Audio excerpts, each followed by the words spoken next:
Oi, gente, como é que vocês estão?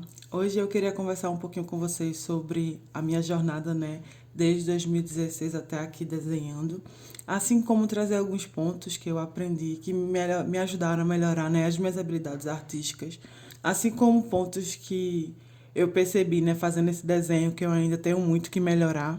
E eu espero que esse vídeo seja construtivo para vocês, assim como para mim, e que também seja interessante para vocês verem o meu progresso, né, até aqui, de que às vezes a gente pode estar se sentindo estagnado e até mesmo insatisfeito com o nosso trabalho, mas nada como continuar desenhando e pintando não resolva. Trazendo um pouquinho de contexto, esse primeiro desenho da Leia eu fiz em dezembro de 2016, então parando para pensar que não fazem ainda 5 anos, né, que eu comecei a pintar digitalmente, mas eu fiz com uma tablet bambu da Wacom, que eu acho que hoje em dia ainda não dá mais para encontrar, né, só se for usada de terceira, quarta mão, mas eu ganhei de uma amiga minha, porque realmente eu não sei dizer quando eu começaria essa minha jornada digital se eu não tivesse ganho de presente essa tablet, né? Eu não sei quando é que eu teria a condição de realmente comprar uma tablet para mim.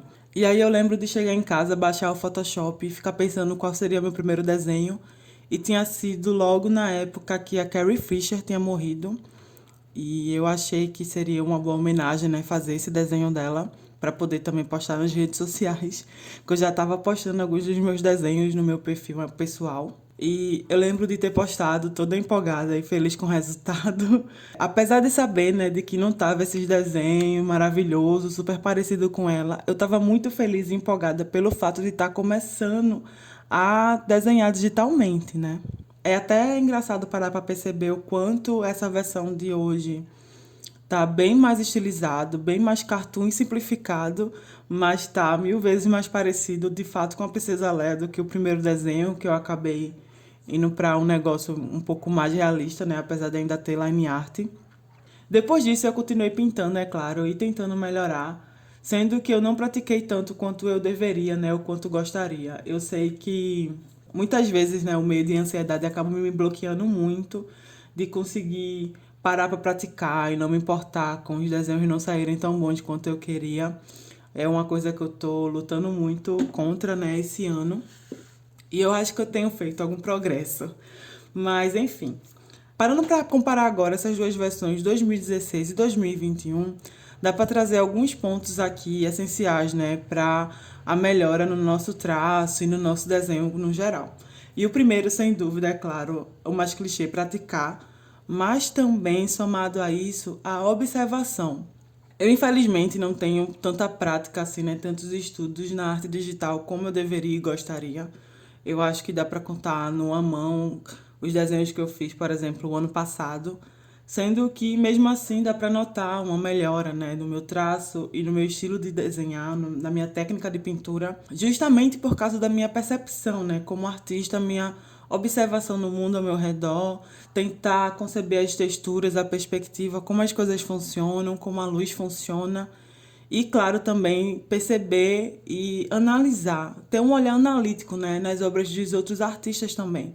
Tentar perceber como eles resolvem algumas coisas, como eles resolvem o traço, né, como eles usam a pincelada, né, em favor deles. Então, eu acho que não adianta também ficar praticando, praticando, praticando 50 milhões de pinturas se você fizer todas elas iguais. Se você não somar essa prática, né, uma biblioteca mental e visual.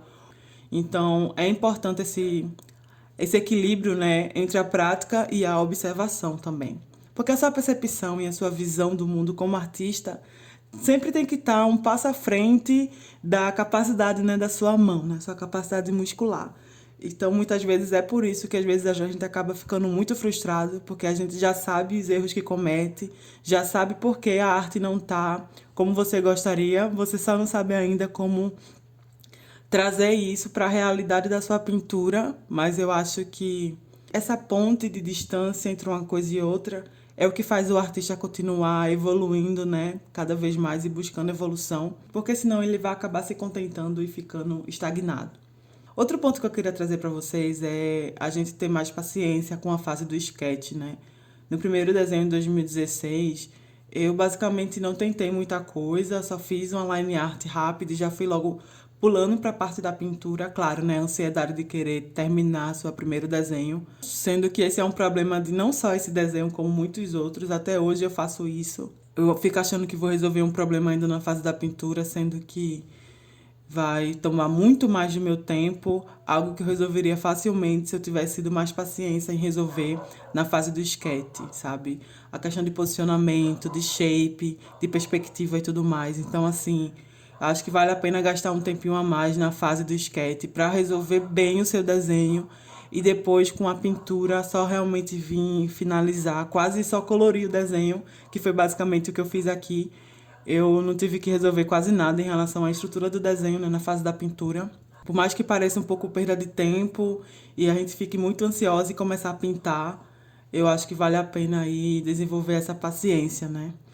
E um ponto parecido que eu queria trazer para vocês também, que ainda também é resolvido na fase do sketch, é sem dúvida que menos é mais às vezes, sabe? Porque se vocês repararem no primeiro desenho, eu tentei reproduzir todas as dobras da roupa dela, né, e do casaco, todos os fios de cabelo dela, então assim, deixa o desenho muito carregado, muito estranho mesmo. Nesse desenho de agora eu deixei bem mais simplificado, assim como eu também mudei um pouquinho a posição do rosto dela e a posição do casaco dela, porque vocês podem ver que o colarinho na foto tá bem meio troncho, e no primeiro desenho eu tentei reproduzir isso, sendo que no desenho não funciona tão bem quanto na foto, né? E tanto é que dessa versão eu acabei tentando manter isso no sketch, sendo que não estava funcionando, tava ficando meio estranho o desenho, né? Não estava equilibrado, então eu ajustei, dei um zoom no busto e ajustei o colarinho para ficar mais certinho, digamos assim, mas para manter o equilíbrio na imagem, né? Porque o rosto dela já tá um pouco virado, então eu acho que funcionou bem mais assim no desenho. Não precisa, né? Só porque você tá seguindo uma referência, não quer dizer que você precisa seguir 100% ela. E é uma coisa que eu tenho aprendido agora também, a fazer isso de uma forma mais estilizada, de uma forma que funcione no desenho.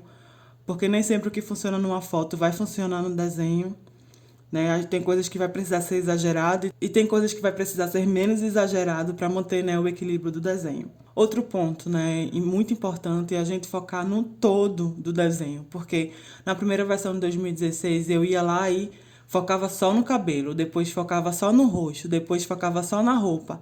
Então, meio que não parece fazer parte de um todo, sabe? Não conversa muito entre si.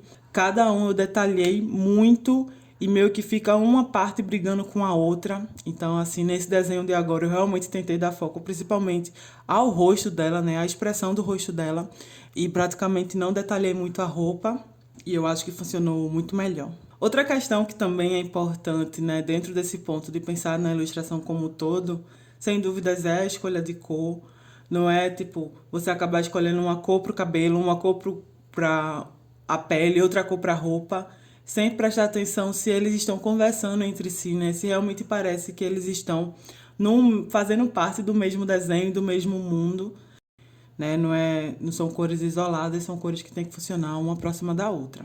E para finalizar, eu acho que é importante também trazer pontos que eu percebo que eu ainda falho, de que eu ainda preciso aprender muito, que inclusive são pontos que me deixaram um pouco frustrada fazendo esse desenho. Eu confesso para vocês que quando eu terminei a pintura e parei de gravar, fiquei pensando se seria realmente um vídeo interessante para trazer para vocês, porque não era uma pintura dessa toda, sendo que isso é muito irônico, porque no momento que eu estava pintando, eu estava meio frustrada de não ter ficado como eu tinha imaginado que ficaria, sendo que quando eu coloco uma pintura ao lado da outra, eu percebo de que, nossa, eu realmente não fiquei estagnada, né? Porque muitas vezes a gente acha que não está evoluindo, sendo que na verdade tá, e muito. A gente só não tá ainda como a gente gostaria por causa daquele problema que eu falei para vocês primeiro, né? De que a nossa percepção como artista, né, o nosso olhar está muito mais aguçado do que a nossa mão consegue acompanhar. Mas é isso, né? Tenho ainda muitos problemas pela frente para resolver e para praticar ainda mais e buscar melhorar, que é sem dúvidas o primeiro, é fazer cabelo. Eu tenho muita preguiça para fazer cabelo, eu acabei ainda não estudando tanto sobre isso quanto eu gostaria, né? Ter paciência para realmente fazer um cabelo satisfatório. Eu tenho muito problema com isso, muito bloqueio. Mas eu acho que é uma coisa que eu preciso focar e melhorar esse ano. E outra coisa, sem dúvidas, é saber fazer luz e sombra, né? De forma mais efetiva e eficiente, atmosférica. Vocês podem perceber que no final eu resolvi adicionar uma luzinha, né, para dar um contraste. E eu pensei numa fonte de luz que tivesse fora da imagem, que fosse meio amarelada e tivesse refletindo nela. Mas vocês podem ver que eu acabei colocando a luz meio em alguns lugares aleatórios e fiquei muito perdida de saber como colocar, né, essa luz, principalmente no cabelo dela. Só fui dando uns traços ali de um jeito que eu pensei que pudesse funcionar e pronto. Mas é aquele negócio, né? Não adianta também ficar super frustrado ao ponto de acabar desistindo da pintura. É o que eu consigo fazer no momento e, mais uma vez, parando para comparar, né, com 2016, eu estou muito satisfeita e muito feliz com o resultado, principalmente por perceber de que eu tenho conseguido achar um traço para chamar de meu, né, um estilo próprio meu de desenho e que eu estou muito empolgada também para continuar desenvolvendo esse meu estilo e esse meu traço de desenho. Enfim, eu espero que vocês tenham gostado do vídeo e aprendido alguma coisinha ou outra comigo. Deixem aqui nos comentários o que vocês acharam dessa nova pintura, ou se, sei lá, vocês preferem a primeira versão de 2016. Mas, enfim, continue criando e até a próxima. Tchau!